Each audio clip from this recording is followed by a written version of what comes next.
Rádio Rio de Janeiro, a emissora da Fraternidade, passa a apresentar Luz na Penumbra, programa que leva ao seu coração a mensagem da doutrina espírita.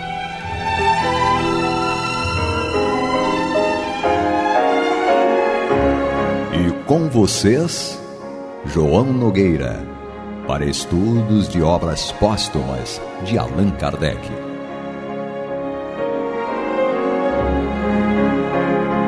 Bem, meus queridos amigos e irmãos, aqui estamos nós mais uma vez com muita alegria para levar até vocês o estudo do livro Obras Póstumas de Allan Kardec, dentro do programa Luz na Penumbra.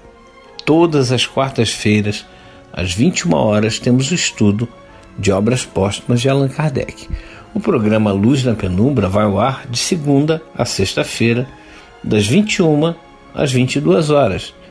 Meia hora, ou 25 minutos, na verdade, para cada estudo que nós temos da codificação kardeciana.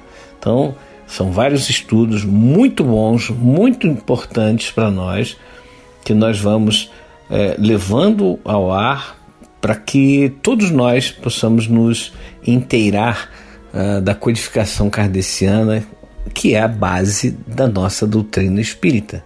É a base, digamos, é a base e a construção de vários e vários andares, inclusive na comieira, né, no telhado ali, restando apenas para que pudessem ser esclarecidos alguns pontos que são pontos não de fundamental importância, né?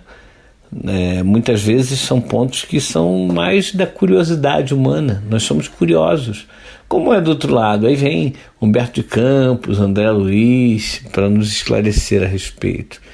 Então, quando nós realmente estudamos a doutrina espírita, que é a codificação kardeciana, tudo fica mais fácil de compreendermos. Nós temos realmente facilidade de compreender. Inclusive, eu tiro por mim, né? Eu, quando não conhecia a doutrina espírita, pelo menos achava que não conhecia, né? Eu tentava ler a Bíblia e não conseguia. Não conseguia. Era muito complexo, muito esquisito de entender. E aí, quando eu conhecia a doutrina espírita, a Bíblia ficou tão mais fácil, tão clara. Inclusive tem aquela página de Emmanuel que fala de Kardec e Jesus a porta, Kardec a chave. Ou seja, para nós entendermos Jesus é preciso a chave, que é Kardec, que é a doutrina espírita. Mas vamos dar início aqui ao nosso programa de estudo do livro Obras Póstumas. Estamos no capítulo que Kardec intitula como Ligeira Resposta aos Detratores do Espiritismo, ou seja, aqueles que eram contrários ao Espiritismo naquela época. E ele já falou do primeiro ponto, né? As crenças que o Espiritismo propugna podem ser avaliadas e entendidas. Primeiro ele falou do elemento espiritual e o elemento material. São os dois elementos constitutivos do ser humano. E agora vamos ao segundo ponto, que Kardec coloca da seguinte forma: sendo o elemento espiritual um estado ativo da natureza, os fenômenos em que ele intervém estão submetidos a leis e são, por isso mesmo, tão naturais quanto os que derivam da matéria neutra. Alguns de tais fenômenos foram reputados sobrenaturais, apenas por ignorância das leis que os regem. Em virtude desse princípio, o Espiritismo não admite o caráter de maravilhoso atribuído a certos fatos, embora lhes reconheça a realidade ou a possibilidade. Não há para ele milagres no sentido de derrogação das leis naturais, donde se segue que os espíritas não fazem milagres e que é impróprio o qualificativo de taumaturgos que umas tantas pessoas lhes dão. Ou seja, tem gente ainda hoje, que acha que nós espíritas fazemos milagres. Vamos lá no centro espírita porque vai curar o meu câncer. Vamos lá no centro espírita que vai fazer com que meu filho, minha filha deixem de usar drogas. Vamos lá no centro espírita porque é claro que é possível que isso tudo aconteça, mas não é esse o objetivo do centro espírita. Não é esse o objetivo da doutrina espírita. O objetivo do centro espírita, o objetivo da doutrina espírita é fazer com que o espírito se cure. Nós devemos nos curar. E qual é a cura que nós precisamos como espíritos? Não é a cura do corpo físico, é óbvio. Infelizmente nós andamos muito à cata das curas físicas. Nós andamos muito à procura das condições melhores físicas e esquecemos que o principal é o espiritual, porque nós somos espíritos. Não vou me cansar nunca de dizer aquela advertência ou instrução, melhor dizendo, de Brian Weiss. Nós somos espíritos tendo experiências corporais. Nós não somos corpos tendo experiências espirituais. Ou seja, nós invertemos a questão. E quando nós invertemos, nós damos mais importância às coisas da matéria, às coisas do corpo físico, a tudo aquilo que agrada ao físico, à matéria. E não é isso que vai fazer com que nós sejamos mais felizes ou menos felizes. Tem muita gente que tem muito dinheiro. Eu conheço irmãos com muito dinheiro e que são infelizes. E tem muitos irmãos que eu conheço também que não têm quase nada, ou alguns até não têm nada, fisicamente falando, monetariamente falando, e são muito felizes. São felizes. Não dependem do dinheiro, do vil metal para serem felizes. Então, muitas vezes a gente inverte as coisas e aí está o Espiritismo para nos mostrar, nos colocar no lugar, dizendo o seguinte: olha, no Espiritismo não aguardem, não esperem milagres, não esperem derrogações das leis divinas. Não é esse o papel do Espiritismo, não é esse o papel de um centro espírita. Nós precisamos compreender as leis divinas, compreender as advertências de Jesus e fazer com que essas advertências, essas instruções façam parte da nossa vida, no dia a dia. Sermos mais cristãos e mais espíritas. Continuando aqui a leitura, Kardec diz: o conhecimento das leis que regem o princípio espiritual prende-se de modo direto à questão do passado e do futuro do homem. Cinge-se a sua vida à existência atual, ou seja, prende-se a sua vida à existência atual? É uma pergunta interessante que Kardec nos faz, né? E toda essa reflexão que viemos fazendo sugere exatamente isso, nessa pergunta.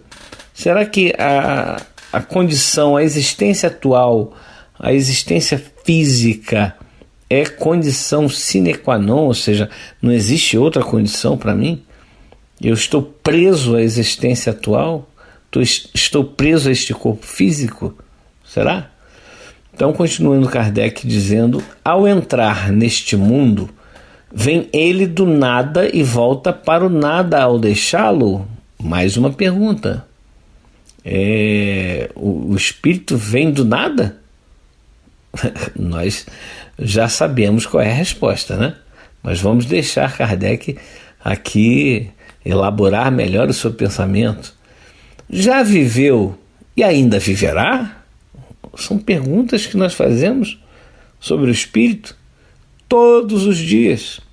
Temos pessoas aí que perguntam todos os dias a respeito desses assuntos. Mais uma pergunta: como viverá e em que condições? Numa palavra, de onde vem ele e para onde vai? Por que está na terra e por que sofre aí? Tais as questões que cada um faz a si mesmo, diz Kardec, porque são para toda a gente de capital interesse e às quais ainda nenhuma doutrina deu solução racional. A que lhe dá o Espiritismo, baseada em fatos, por satisfazer as exigências da lógica e da mais rigorosa justiça, constitui uma das causas principais da rapidez de sua propagação. É essa condição que o Espiritismo nos dá, né? De entendermos racionalmente, de forma lógica, tudo aquilo que ocorre ao nosso redor e que faz parte da nossa vida, né? Faz parte da nossa vida. Só que a gente muitas vezes não compreende. Por que não compreende? Porque não tem a chave que é o Espiritismo. O Espiritismo nos dá a chave para compreender. Tem muitas passagens na Bíblia que não dá para entender sem o Espiritismo, sem a chave que nos proporciona o Espiritismo. Então nós precisamos dessa chave. Vamos usá-la. Vamos usá-la, mas não é para abrir, para maltratar alguém, não. É para abrir o entendimento e colocar esse entendimento dentro da nossa vida. Continua Kardec, então.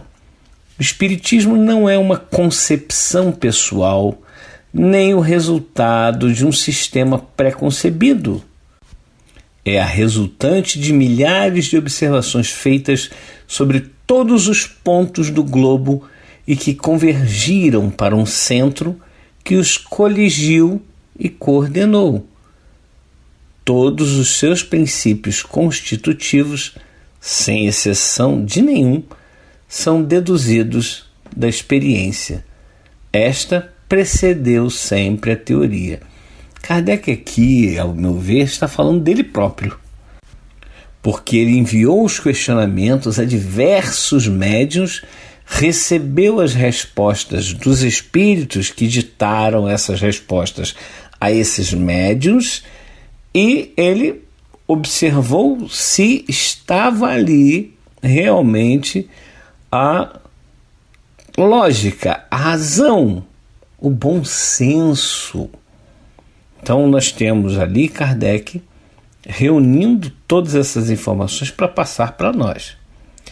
Mas, meus queridos amigos e irmãos, este é o programa Luz na Penumbra e estamos estudando o livro Obras Póstumas.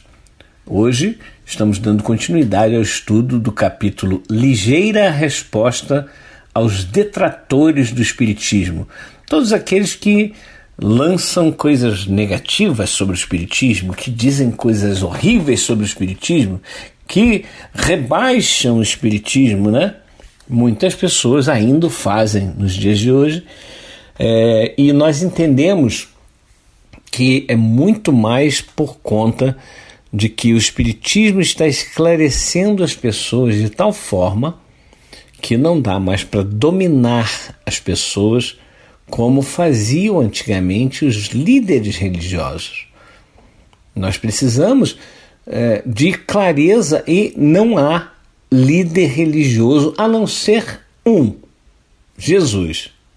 Esse é o nosso líder religioso, o nosso líder filosófico, é o nosso líder de uma maneira geral. Está lá na questão 625 de O Livro dos Espíritos. É o nosso guia e o nosso modelo. Então, ele sim. Agora, meus irmãos, líder religioso nenhum tem a palavra final. Nenhum está com a verdade. Nenhum. É muito interessante, né? As pessoas às vezes falam, nenhum de tal religião, não, nenhum. Nem o A, nem o B, nem o C, nem da religião A, nem da religião B, nem da religião C, nada, zero. Nós ainda não conhecemos a verdade. Então como é que nós podemos ensinar a verdade aos outros, nós não conhecemos. O que nós fazemos aqui, principalmente na Rádio Rio de Janeiro, é estudar junto. Nós estamos juntinhos de vocês estudando, tentando compreender. E aí nós lançamos aqui o nosso pensamento, porque através do lançamento do nosso pensamento, vocês podem aí avaliar, vocês podem concordar, discordar, acrescentar, duvidar e por aí vai, né? É isso que é importante. Nós estamos estudando juntos, crescendo juntos. Vamos dar continuidade então ao texto de Kardec. Ele fala assim: desde o começo, o Espiritismo lançou raízes por toda parte. A história nenhum exemplo oferece de uma doutrina filosófica ou religiosa que em 10 anos tenha conquistado tão grande número de adeptos. Entretanto, não empregou para se fazer conhecido nenhum dos meios vulgarmente em uso. Propagou-se por si mesmo, pelas simpatias que inspirou. Kardec, então, falando de 10 anos, ele está falando, escreveu esse trecho, esse estudo, no ano de 1867. Né? É interessante também nós vermos a cronologia e como Kardec foi colocando elementos mais aprofundados dentro da codificação kardeciana, né? Dentro da doutrina espírita. E hoje nós temos aí um grande número de conhecimentos dentro da doutrina e que infelizmente ainda são tão pouco conhecidos. E eu não estou falando de ler inúmeros livros, não. Estou falando somente da codificação kardeciana. Estou falando somente de estudarmos e sabermos o que a doutrina espírita nos diz, né? Então, para nós passarmos para outros livros, é preciso estarmos bem embasados, com a base bem sólida, bem firme. Senão a gente vai se perder. A gente ouve falar uma coisa e, tá certo, é isso. Eu costumo dizer que existem espíritas de palestra. Vocês já ouviram falar em espírita de palestra? Eu não estou falando do espírita que estuda a codificação, estuda a doutrina espírita e vai para a palestra também, não. Estou falando daquela pessoa que só vai para a palestra, nunca pegou um livro sequer de Allan Kardec, só vai para a palestra. Ouve o que o palestrante está dizendo e, infelizmente, às vezes os palestrantes, nós, os palestrantes, não falamos a coisa certa. Por muitas e muitas vezes, nós falamos coisas que não são exatamente aquilo que a doutrina espírita nos ensina. Porque nós interpretamos de uma forma e pode ser que essa forma não esteja correta. Por mais clara que seja a doutrina espírita, nós, ainda assim, conseguimos deturpar muitos pontos da doutrina espírita.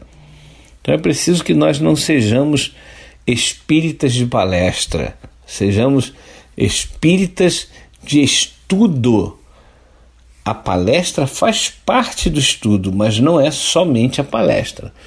Eu gosto muito de falar o seguinte: quando alguém me elogia e tal, que isso é muito comum, né? As pessoas, graças a Deus, elas têm um carinho muito grande por nós e aí acabam elogiando. Eu não tenho problema nenhum em ser elogiado, eu gosto de ser elogiado, eu acho bom. Significa que alguma coisa de boa eu estou levando para alguém, eu estou fazendo para alguém. Essa história de não se deve elogiar, não, deve se elogiar sim. Quando o elogio é sincero, quando o elogio é acompanhado de talvez um conselho, né, para a pessoa: olha, você está indo muito bem e tal, mas eu acho que você poderia falar assim ou fazer assim, assim, assim. Maravilha, anotado, vamos em frente. O elogio é apenas uma ferramenta para que nós possamos entender, assimilar e ganhar mais responsabilidade para irmos em frente. Vamos, por falar em ir em frente, vamos aqui dar continuidade à leitura do texto de Kardec. Diz ele: outro fato não menos constante é que em nenhum país a sua doutrina não surgiu das ínfimas camadas sociais. Em todos os lugares ela se propagou de cima para baixo na escala da sociedade e ainda é nas classes esclarecidas que se acha quase exclusivamente espalhada, constituindo insignificante minoria no seio de seus adeptos, as pessoas iletradas. E aí nós fazemos um pequeno parênteses para dizer o seguinte: muitas pessoas, os detratores do espiritismo, vão dizer: olha só, ele está sendo ali elitista, ele está excluindo o povão. Nada disso. Kardec está constatando um fato nesse momento. Só que isso aqui é no século passado, ou melhor, no século retrasado, né? Já estamos no 21 e era no 19. Como ele mesmo diz, 10 anos se passaram desde o lançamento da doutrina espírita, ou seja, desde o lançamento da primeira edição de O Livro dos Espíritos. Se foi em 1857, ele está escrevendo em 1867. Naquele momento, era dessa forma que estava a leitura dos adeptos do espiritismo. Hoje em dia, nós temos aí algumas pesquisas ainda em voga em que mostram que os adeptos do espiritismo são os que têm maior, digamos, condições literárias, né? Tem maior escolaridade, mas não exclui os simples de forma nenhuma, não exclui os iletrados de forma nenhuma. Só que as pessoas com menos condições culturais, intelectuais, elas infelizmente são mais manipuláveis por irmãos que ainda acham que devem fazer dessa forma. Infelizmente. Nós temos aí líderes religiosos, volto a esse termo líder religioso. Dentro do espiritismo não há líder religioso, volto a afirmar, o líder religioso do espiritismo é Jesus, ponto, não tem outro, não tem. Chico Xavier, maravilhoso, mas não é o líder da doutrina espírita, do movimento espírita, não é. Kardec mesmo, o codificador, não é o líder dos espíritas, o líder é Jesus. Então, digamos que, como a gente está pensando aqui, líderes religiosos que se arvoram em mostrar para os seus adeptos o fogo do inferno, porque é pela cultura do medo que eles acham que devem agir. Infelizmente, isso aí ainda é comum. E os menos, digamos assim, intelectualizados, eles são mais facilmente ludibriados. Eu vou utilizar essa expressão mais uma vez. Infelizmente, ainda são os irmãos menos letrados, conduzidos a acreditarem em certas coisas que realmente não existem. Infelizmente. Vamos dar continuidade aqui, porque Kardec, como eu disse, ele faz uma afirmação do que acontecia naquela época e que acontece, infelizmente, ainda nos dias de hoje.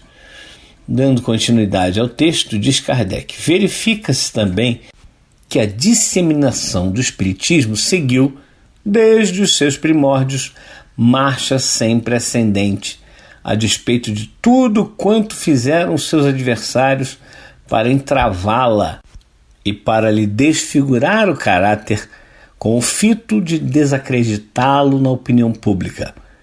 É mesmo de notar-se que tudo o que iam tentado com esse propósito lhe favoreceu a difusão.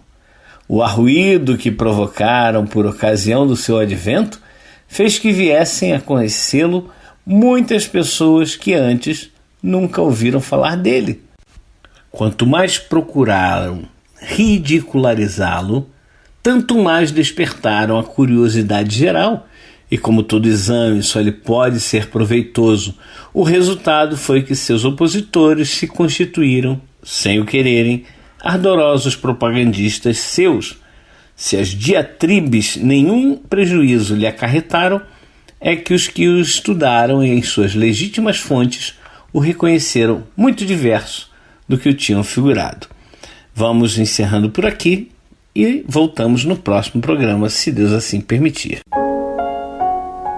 Você está ouvindo o programa Luz na Penumbra.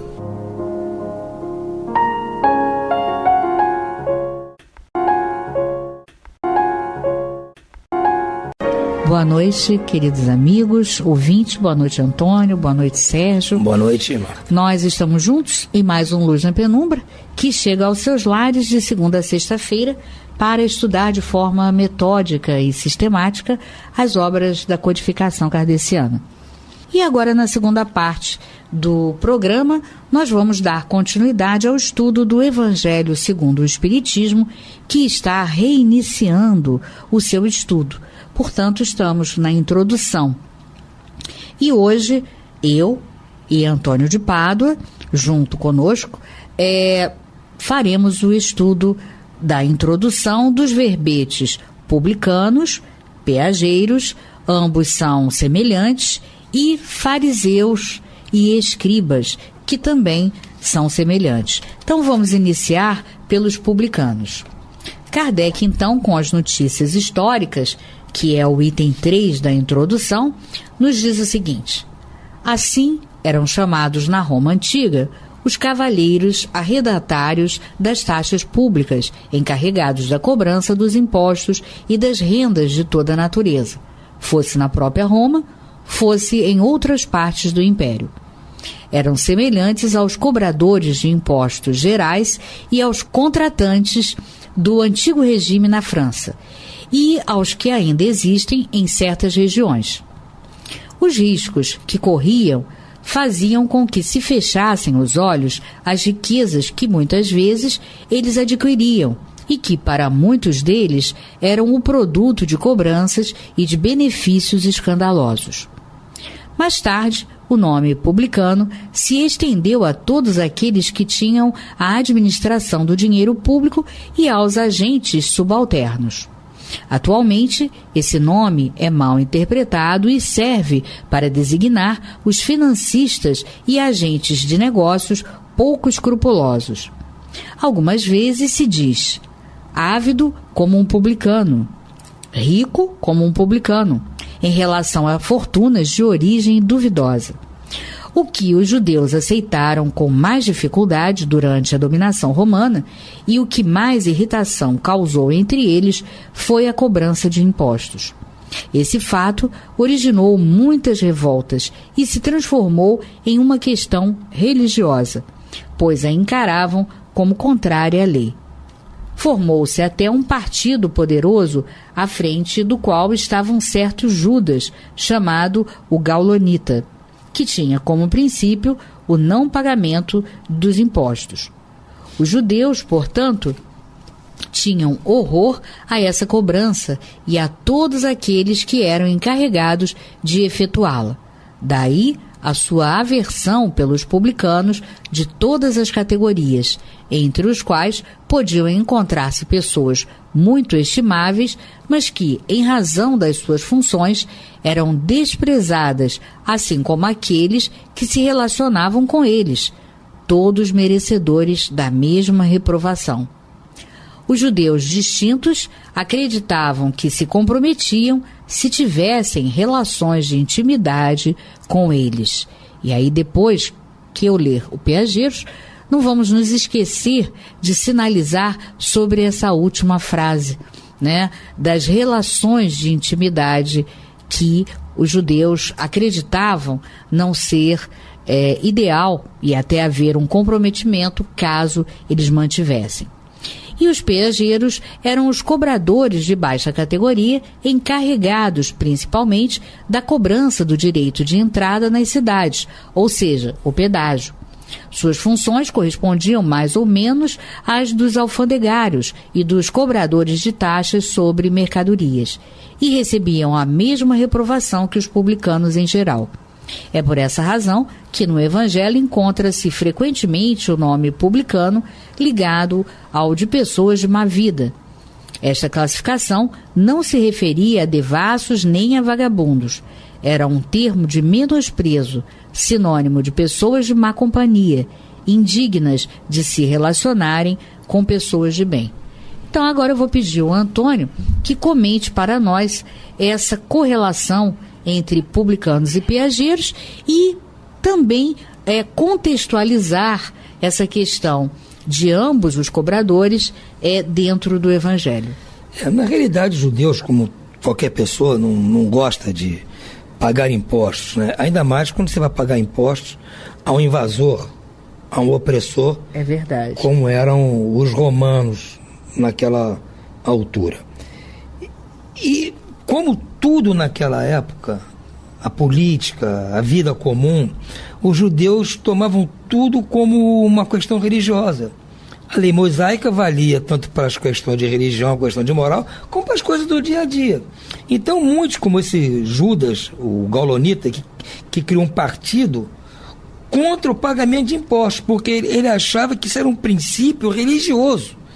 Era contra a religião, contra a lei mosaica, o pagamento de impostos ao invasor. Então, se a pessoa era o encarregado de cobrar esse imposto, ele era mal visto de duas maneiras. Primeiro, por estar cobrando imposto, e ninguém gosta de ter seu dinheiro tomado. Claro. E segundo, porque, em tese, ele estava infringindo a lei judaica, a lei religiosa. Por isso é que os judeus não gostavam de se relacionar com eles. Achavam que estavam se contaminando.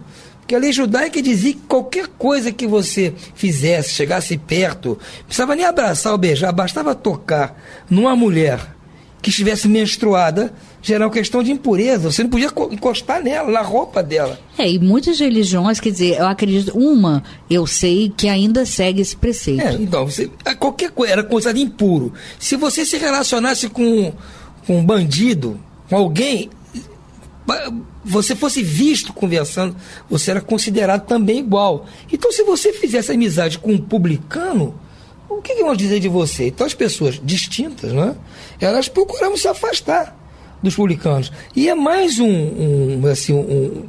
uma característica do Cristo. Assim como nós falamos do samaritano ontem, em que ele teve aquela cena no poço de Jacó, e nós vamos falar mais adiante, no capítulo lá específico, sobre o bom samaritano, que ele usou como exemplo, e que eram assim, segregados por questão de raça, de povo, ou de pensamento religioso. Os peageiros e os publicanos eram segregados por questões profissionais. E por misturar a questão profissional deles na questão religiosa. Então o Cristo não tinha esse preconceito. Ele andava cercado, vamos ver aqui no Evangelho várias vezes, cercado de pessoas de má fama, como se dizia, de prostitutas, ladrões e publicanos. Vocês vão dizer, poxa, mas a gente lê no Evangelho, o Cristo foi recriminado pelos fariseus, de quem nós vamos falar mais adiante, porque ele comia e jantava com pessoas de má vida, prostitutas, ladrões, salteadores e publicanos. Os publicanos eram de má vida? Não, eram profissionais. Lógico que não eram santos. Eles eram cobradores de impostos. E não havia hoje, como há hoje, cobrança eletrônica, controlada por computador. Era na base do que eles diziam, tinha que pagar para entregar para o César. E ficava com a diferença. Cobrava do cara 10, dava 5 para o César e ficava com 5. Então não eram pessoas realmente, né, muito boas, vamos dizer assim. Mas era a profissão deles. Herdada às vezes do pai, do avô. Então ele tinha que continuar naquilo. E eram segregados. O Cristo fez questão de comer com eles. Mandou Zaqueu, que era um publicano, descer da árvore para vir aqui. Hoje eu vou jantar na sua casa. Mateus, um dos primeiros discípulos a seguir o Cristo, era um publicano. Não é? Então, o Cristo não fazia acepção de pessoas, como o próprio Deus também não faz. O Cristo não fazia. Convivia com os samaritanos, convivia com os publicanos. Nós vamos ver que ele não era muito chegado aos fariseus. Aos escribas. Isso. Mas aí é um outro ponto que nós vamos discutir, o motivo pelo qual ele não era chegado a essas pessoas. Mas com relação a essas pessoas que eram execradas pelo povo da época. Anatematizadas por situações. Exatamente, por questões de pensamento religioso, ou de raça, ou por questão de profissão, de modo de vida, mesmo que modo de vida irregular, porque Kardec não cita aqui as prostitutas, os salteadores, porque são palavras que existem até hoje, e ninguém tem dúvida do que são. É claro. Ninguém tem dúvida do que são, mas um publicano... Não houve mudança. Exatamente. Né? A concepção hoje ninguém usa publicano para os cobradores de impostos. Exato. A gente chama de o leão. Isso. O leão. É verdade. O cobrador de imposto aqui é o leão. Não é? Hoje, antigamente, se bem que ele também era feroz como o leão. Os publicanos não eram... qualquer semelhança...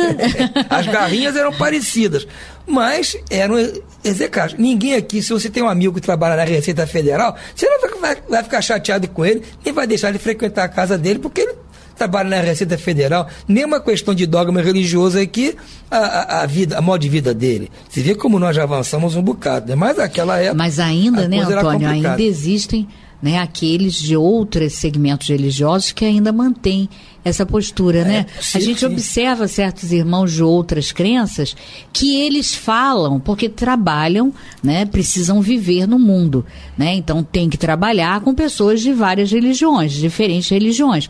Mas você pode observar que a maneira de tratar é totalmente diferente, né? E quando eles estão entre os seus, né? Como eles dizem, os seus irmãos, né? Eles se tratam totalmente diferente. Né? Existem determinadas crenças específicas que, se bobear, nem falam com as pessoas, mal cumprimentam as pessoas quando convivem com elas. Outro dia, no ano passado, tomei conhecimento num relato de uma religião que eu não sabia que existia, em que prega a intolerância. Agora, como é que pode uma religião que se diz cristã pregar a intolerância? Você não pode tolerar com as pessoas que estão agindo errado. Meu Deus do céu, eu acho que o Cristo pensava exatamente o contrário, né? Então as pessoas achando que estão fazendo um bem para si mesmas ou para os outros, acham que tem que ser intolerantes com quem pensa diferente delas. Então, que eles não mudaram. Ainda existe gente assim. Exatamente. Mas nós aqui, espíritas, nós seguimos o pensamento do Cristo.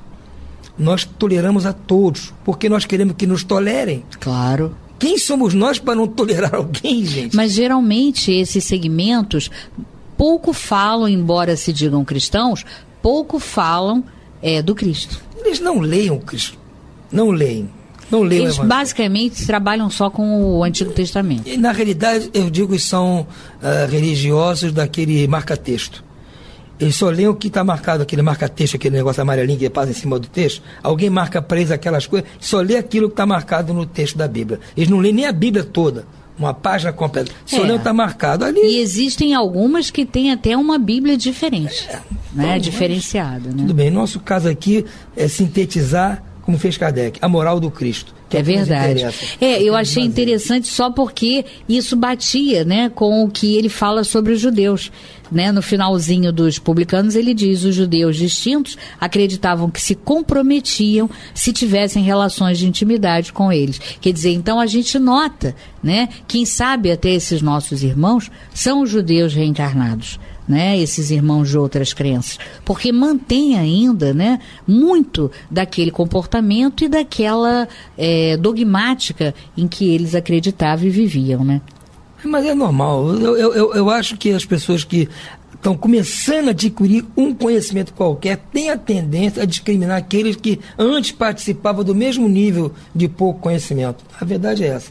Quando a pessoa adquire um pouquinho de conhecimento, ela já discrimina aquele que era igual a ela uma semana antes, como se ele agora novo já sabe muito e o outro continua sem saber nada, então se julga melhor. Daí a intolerância, porque eu já não peco, porque eu já não faço isso de errado e meus irmãos continuam fazendo, então eu me afasto deles, que eles ainda estão no caminho errado e eu já estou no caminho certo.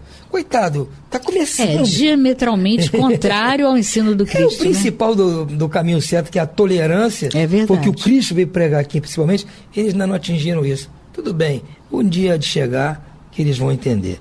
Agora, vamos falar, Marta, você vai ler agora daquela parte que você mais gosta, que eu sei. Você vai falar dos fariseus. Dos fariseus. Leia sobre os fariseus para a gente comentar sobre eles e sobre os escribas. Do hebraico parash, ou parrash, divisão, separação, significa a palavra fariseu. A tradição constituía uma parte importante da teologia judaica. E aqui na nossa edição, é do CELD, tem aqui uma referência: teologia, estudo das questões referentes à verdade religiosa, ao conhecimento da divindade, de seus atributos e relações com o mundo e com os homens. Nota do tradutor. E ele segue dizendo: consistia na reunião de sucessivas interpretações dadas sobre o significado das Escrituras e que haviam se transformado em artigos de dogma. Entre os doutores, isso era motivo de discussões intermináveis, na maior parte das vezes sobre simples questões de palavras ou de formas, no gênero das disputas teológicas e das sutilezas da escolástica, da Idade Média. E ele faz aqui uma referência a escrituras, o Antigo e o Novo Testamento, e escolástica, ensino filosófico caracterizado sobretudo pelo problema da relação entre a fé e a razão, seguido nas escolas de teologia da Idade Média e que se manteve em alguns estabelecimentos até o fim do século XVII. Nota do tradutor. Daí nasceram diferentes seitas que pretendiam, cada uma delas, ser a dona absoluta da verdade e, como quase sempre acontece, se detestavam cordialmente umas às outras. Entre essas seitas, a mais influente era a dos fariseus, que teve por chefe Hilel, doutor judeu nascido na Babilônia, fundador de uma escola célebre, onde se ensinava que a fé só era dada pelas Escrituras. Sua origem remonta ao ano 180 ou 200 a.C. Os fariseus foram perseguidos em diversas épocas, notadamente na época de Hircano, soberano pontífice e rei dos judeus, Aristóbulo e Alexandre, rei da Síria. E ele nos fala aqui, na edição, que Hircano I foi príncipe dos judeus de 135 a 105 a.C., ano de sua morte. Foi sucessor de seu pai, Simão Macabeu. Aristóbulo foi rei da Judéia, reinou de 107 a 106 a.C. E Alexandre, temos 2 reis da Síria com este nome: Alexandre Balas, que reinou de 151 a 147 a.C., e Alexandre Zabinas, que reinou de 126 a 122 a.C. Não sabemos a qual dos dois o autor se refere. E ele então diz: entretanto, tendo este último lhes devolvido suas honras e seus bens, os fariseus retomaram seu poder e o conservaram até a ruína de Jerusalém, no ano 70 da era cristã, época em que seu nome desapareceu em consequência da dispersão dos judeus. Os fariseus tinham uma parte ativa nas controvérsias religiosas, cumpridores servis das práticas exteriores do culto e das cerimônias, cheios de um zelo ardoroso de proselitismo, inimigos dos inovadores, eles simulavam uma grande severidade de princípios, mas, sob as aparências de uma devoção meticulosa, escondiam costumes devassos, muito orgulho e, acima de tudo, um desejo excessivo de dominação. A religião, para eles, era mais um meio de subirem na vida que o objeto de uma fé sincera. Da virtude, só possuíam a aparência e a ostentação. Mas com isso, exerciam uma grande influência sobre o povo, aos olhos do qual passavam por santas criaturas. Eis porque eram muito poderosos em Jerusalém. Acreditavam, ou pelo menos diziam acreditar, na providência, na imortalidade da alma, na eternidade das penas e na ressurreição dos mortos. Isso, vemos a referência no capítulo 4, item 4. Jesus, que acima de tudo prezava a simplicidade e as qualidades do coração, que preferia na lei o espírito que vivifica a letra que mata, dedicou-se durante toda a sua missão a desmascarar essa hipocrisia. E, em consequência do seu procedimento, fez inimigos obstinados entre os fariseus. Foi por esse motivo que eles se uniram aos príncipes dos sacerdotes para amotinar o povo contra Jesus e fazê-lo morrer. Os escribas é um nome dado a princípio aos secretários dos reis de Judá e a certos intendentes dos exércitos judeus. Mais tarde, essa designação foi aplicada especialmente aos doutores que ensinavam a lei de Moisés e a interpretavam para o povo. Tinham ideias comuns com os fariseus e com eles partilhavam os princípios e a antipatia contra os inovadores. Por isso, Jesus os reúne na mesma reprovação. Então, Antônio, gostaria que você nos falasse um pouco sobre os fariseus e os escribas aos quais Jesus não tinha a menor condescendência. Jesus, como diz aqui muito bem Kardec, diz assim: Jesus, acima de tudo, prezava a simplicidade e as qualidades do coração, que preferia na lei o espírito que vivifica, a letra que mata.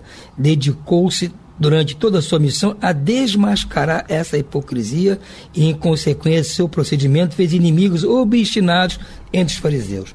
Qual era essa hipocrisia a qual Kardec se refere? É essa de você se apegar estritamente à letra de qualquer preceito. E como ele diz, religioso, aos cultos exteriores, não, né?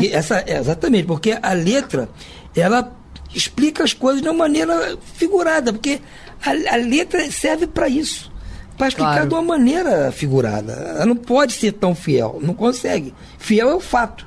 A letra vai descrever o fato. E aí ela dá margem a interpretações. As pessoas, para afirmarem a sua interpretação como verdadeira, criam essas coisas exteriores, como você falou. Criam cultos, cerimônias, roupagens, comportamentos, para poder embasar a sua interpretação da letra. Porque nós temos fariseus hoje ainda, aos montes, em todos os setores religiosos. E não só na religião, na política, na indústria, em todo lugar tem os fariseus. Aquele que se apega uma letrinha, uma vírgula, um parágrafo para justificar suas ações. Temos aí nos três poderes da nação, no legislativo, no judiciário e no executivo, em qualquer nível, federal, municipal, estadual. Nós estamos aí cheios de fariseus que fazem as coisas com a maior disfarçatez, vem com a filigrana que está lá num item de uma lei qualquer para justificar. Exato. Não, esse pecar contra o Espírito Santo é exatamente, né, em que os fariseus se encontram, né, imersos totalmente nesse pecado contra o Espírito Santo, porque eles sabiam que era tão somente um estereótipo, porque existe a diferença daquele que erra, né, mas que, apesar de fazer um culto exterior, mas ele pensa, de fato, que aquele culto exterior é algo que é fundamental. Mas são os cegos, que o Cristo chamava de cegos. Exatamente. Então, esses estão numa outra situação. Estão perdoados. Estão perdoados. Claro, serão cobrados de uma forma mínima, porque eles apenas ainda não enxergam. Na realidade, vão ser ensinados. Exatamente, né? São como as crianças que ainda desconhecem. Agora, esses não. Ele diz que eles usavam isso apenas para mascarar uma devoção, né, enorme, quando, na verdade, eles não estavam nem um pouco preocupados. E, bom, nós temos um minutinho, acho que dá para você falar rapidamente dos escribas, que são praticamente as mesmas. Seguiam a mesma orientação. Eram funcionários públicos. Os fariseus eram pessoas de qualquer profissão, eram profissionais liberais, comerciantes, agricultores, o que fosse. Os escribas eram funcionários dos reis, dos exércitos. E eram pagos por eles, pelo povo, né? Porque os exércitos, os reis vinham de quê? Dos impostos. E eram pagos para ensinar ao povo. E faziam o mesmo que os fariseus, ensinavam a sua moda. E por isso que o Cristo também os combatia quando ele pregava na sinagoga. Exato. Quando o Cristo pregava na sinagoga, o embate dele era contra os escribas. Nas ruas, era contra os fariseus. Mas ambos estão no mesmo patamar. Apesar de que eles, em tese, quando surgiu essa seita lá do Hillel, eles surgiram justamente com uma modernidade na época.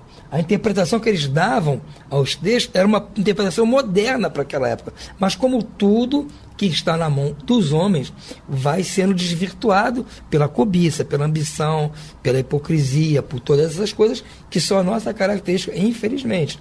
Agora, nós, se quisermos fugir dessa característica, eu volto a falar, temos que buscar a simplicidade do Cristo, a humildade do Cristo e a sua pureza de coração. Bom, e o Serginho sinaliza para nós com um até logo. Então, Antônio, precisamos encerrar. Agradecemos, então, a nossa participação ao Antônio, que colaborou fundamentalmente, e desejamos a todos uma boa noite e muita paz. Boa noite, muita paz para todos.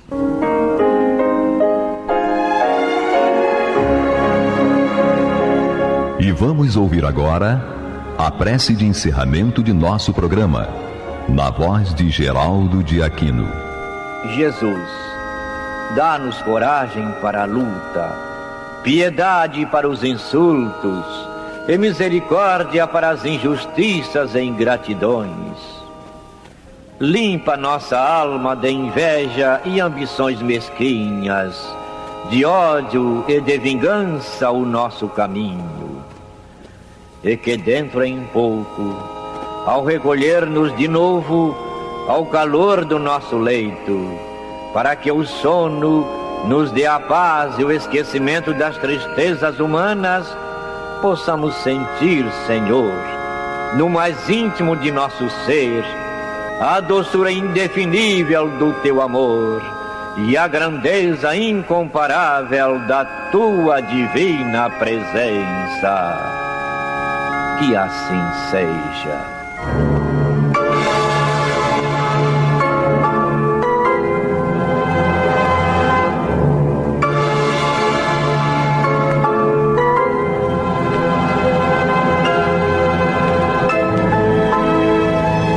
Acabamos de apresentar o programa Luz na Penumbra, e voltará a ser apresentado amanhã às 21 horas nesta emissora.